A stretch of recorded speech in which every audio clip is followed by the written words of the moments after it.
What is a Spring Boot? Like Spring, a Spring Boot is also a Java framework that enables developers to build robust applications with ease. And as per its official definition, it allows users to create standalone, production grade, Spring based applications that just run. As clear from the name, Spring Boot is an extension of the Spring framework. So, what is extra that it offers?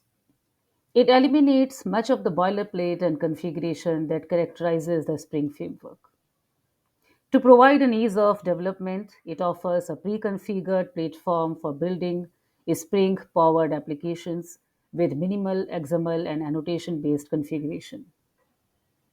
A Spring Boot framework provides a way to create production-ready Spring applications with minimal setup time, and applications built using Spring Boot can be launched using a single command, making it an ideal choice for rapid application development.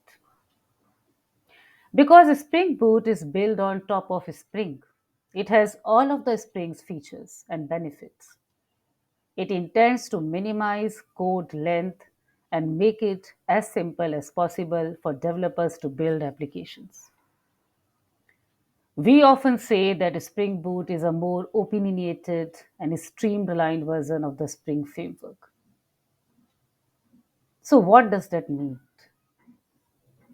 An opinionated view means that Spring Boot lays out a set of familiar abstractions that are common to all Spring projects. The opinionated view provides the plumbing that all projects need, but without getting in the way of the developer.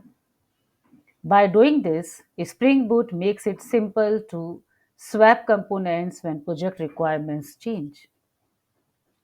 So, as per its official documents, the primary goals of Spring Boot are to provide a radically faster and widely accessible getting started experience for all Spring development. That's the key goal of Spring Boot.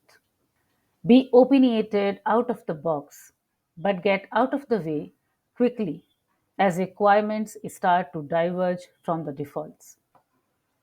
Provide a range of non functional features that are common to large classes of projects like embedded servers, security, metrics, health checks, and externalized configuration, and absolutely no code generation and no requirement for XML configuration. So, with these goals in mind, the Spring Boot has been created, and we can see that it is very much able to fulfill its goals. Now, the question is what are the main features of a Spring Boot? Some of the key features of a Spring Boot are the first one is auto configuration. A Spring Boot provides automatic configuration for many common libraries and frameworks, reducing the amount of boilerplate code required and making it easier to get started with new projects. While in the case of a Spring framework, we need to do a lot of manual configuration to set up, as we know. The second feature is embedded server. A Spring Boot includes an embedded server such as Tomcat or Jetty, which makes it easy to deploy the application as a standalone executable. And in Spring, we need to configure that too. Starter dependencies. Spring Boot provides a variety of starter dependencies that allow developers to easily add common libraries and frameworks to their projects. While in the case of a Spring Framework, we know that it takes lots of manual configuration for the dependencies. Actuator. A Spring Boot actuator provides a set of tools for monitoring and managing applications in production, including health check, metrics, and tracing. Then we have Spring Boot CLI, the Spring Boot command line interface for quickly creating and testing Spring Boot applications. There are Spring Boot development tools, which provide a set of tools for faster development, including automatic restarts, live reloads, browser based debugging, etc. And we have Spring Boot security features as well.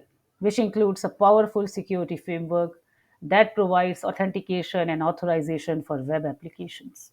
So, overall, we can say that while Spring is a lightweight, open source, and modular Java framework created to address the complexity of enterprise application development, Spring Boot became popular for building the microservices and cloud native applications with Java, mainly for the REST APIs.